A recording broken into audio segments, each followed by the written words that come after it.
आज से लगभग 250 साल पहले लोग एक जगह से दूसरी जगह जाने के लिए ज्यादातर जानवरों का ही इस्तेमाल करते थे।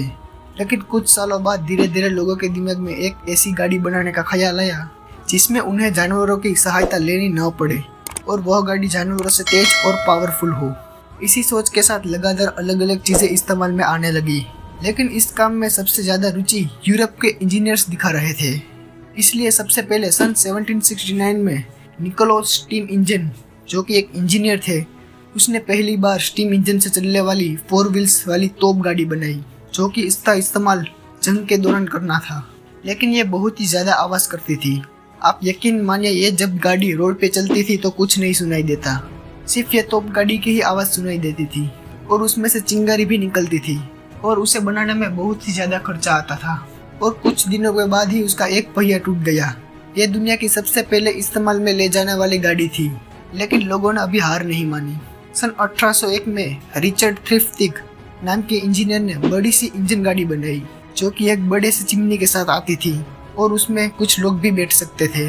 रिचर्ड की ये इंजन गाड़ी सड़क और पटरी दोनों पर चलाया गया, लेकिन कुछ समय बाद ही उसकी ट्रेन में आग लग गई। लेकिन इंजीनियर ने उसका एक डुप्लीकेट ढांचा बनाकर रखा हुआ था और ये गाड़ी भी बहुत तेज आवाज करती थी। इसके कारण वहाँ के लोगों ने उसका नाम पफन डेविल रखा, जिसका मतलब एक छुक छुक करने वाला दानव, क्योंकि यह बहुत तेज आवाज करता था।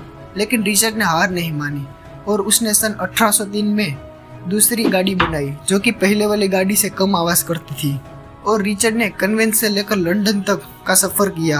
आप यकीन मानिए, यह सफर में इंजन की जान निकल गई, लेकिन बाद में उसे सड़क से हटाकर पटरी पर चलाया गया और यह लंबे समय तक चलने में सक्षम हो गए।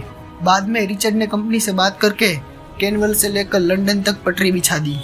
और फिर 21 फरवरी 1804 को एक ट्रेन जिसमें 70 आदमी और 24 टन लोहा रखा गया था, और उसे रिचर्ड ने खुद 4 घंटे तक चलाया। और यह दुनिया में पहली बार हुआ था जब स्टीम इंजन की मदद से इतना भारी सामान और लोगों को एक साथ एक जगह से दूसरी जगह पर लाया गया हो। हालांकि यह आविष्कार तो हो गया था, लेकिन इस समय तक रेलगाड़ी को बहुत ही खर्चीला और कम उपयोगी माना जाता था। इसी वजह से किसी भी कंपनी इस प्रोजेक्ट पर अपना इन्वेस्टमेंट नहीं करना चाहती थी। लोगों को लगा कि इसमें सिर्फ नुकसान ही होगा। उस वक्त ट्रेन की पटरी ढंग से बिछी हुई भी नहीं थी और लोग भी उस ट्रेन पर नहीं आते थे। बाद में थक हार कर आखिरकार रिचर्ड ने यह प्रोजेक्ट छोड़ दिया, लेकिन इस फील्ड में अभी भी बहुत सारे डेवलपमेंट होने बाकी थे। और रिचर्ड के बाद मैथ्यू मेरी आए और ये बेहतरीन इंजीनियर और बिजनेसमैन भी थे। और यह हमेशा से एक ऐसी गाड़ी बनाने का चाहते थे जो घोड़ों और बैलगाड़ी से निर्भर ना होकर भाप इंजन से चले। इसलिए उन्होंने साल 1812 में रिचर्ड के बनाए गए स्टीम इंजन में कई सारी बदलाव किए।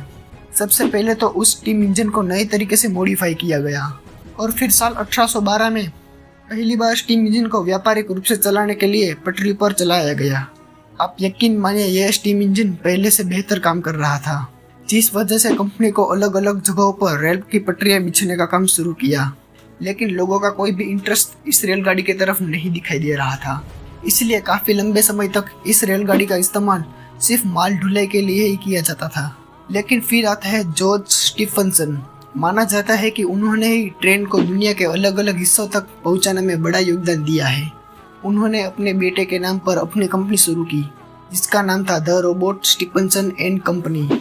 उन्होंने भाप इंजन में कई सारे बदलाव करके उसे और भी ज्यादा मजबूत और शक्तिशाली बनाया, ताकि वह इंजन भारी से भारी चीज को आसानी से खींच सके। 27 सितंबर 1825 को 38 डिब्बे वाली रेलगाड़ी को खींचा गया, जिसमें तकरीबन 600 यात्री यात्रा कर रहे थे। और ये दुनिया की फर्स्ट ही मुसाफिरी ट्रेन मानी जाती है, जो कि डार्लिंगटन से स्टॉकटन तक का 35 मील का सफर तय किया था। और यह ट्रेन की एवरेज स्पीड 14 मील प्रति घंटे की रफ्तार से तय किया गया था। इसी ट्रेन को आधिकारिक रूप से दुनिया की पहली पैसेंजर ट्रेन माना जाता है, जिसने लोगों को एक जगह से दूसरी जगह सफर कराया था। इनके कोयले के चलने वाले इंजन के इस्तेमाल के बाद दुनिया के अलग अलग देशों में इसकी मांग बढ़ने लग गई। ओलिवर इवेंस भी एक इंजीनियर थे और उन्होंने भी भाप इंजन में कई सारे बदलाव किए और पहले से कई ज्यादा बेहतर बना दिया। इन्होंने ही पहली बार हाई स्टीम इंजन का आविष्कार किया था।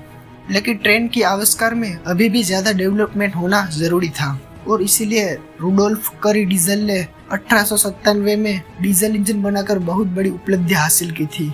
और इनके द्वारा बनाए गए डीजल इंजन का इस्तेमाल आज पूरी दुनिया में किया जाता है।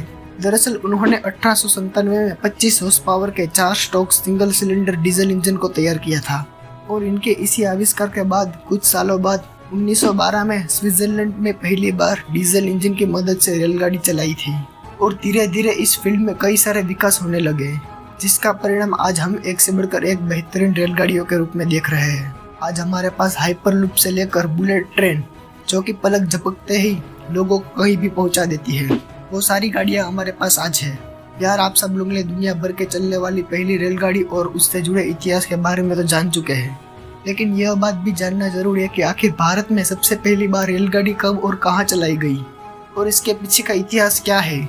आपको पता ही होगा, आज भारतीय रेल दुनिया के सबसे बेस्ट रेल नेटवर्क में से एक माना जाता है। आज भारतीय रेलवे में तकरीबन 15 लाख से ज्यादा कर्मचारी काम करते हैं और तकरीबन 2 करोड़ से भी ज्यादा लोग डेली ट्रैवल करते हैं। भारत में 16 अप्रैल 1853 में मुंबई के बोरी बंदर से लेकर थाने तक 35 किलोमीटर तक पहली बार रेलगाड़ी चलाई गई थी, जिसमें यात्रियों ने सफर तय किया था। इस रेलगाड़ी को ब्रिटेन से मंगवाए गए 3 भाप इंजन सुल्तान, साहिब और सिंधु ने खींचा था। साल 1835 में कोलकाता में great Indian peninsula rail company की स्थापना हुई और इसी कंपनी ने साल 1850 में मुंबई से ठाणे तक की रेल पटरी बिछाने का काम शुरू किया था।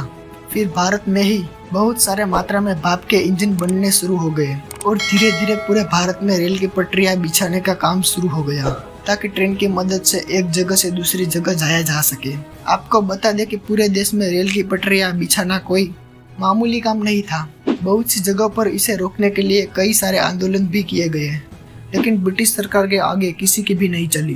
कुछ ही समय में भारत के ज्यादातर हिस्सों में रेल की पटरियां बिछा दी गई, ताकि रेलगाड़ी की मदद से लंबे सफर को आसानी से तय किया जा सके।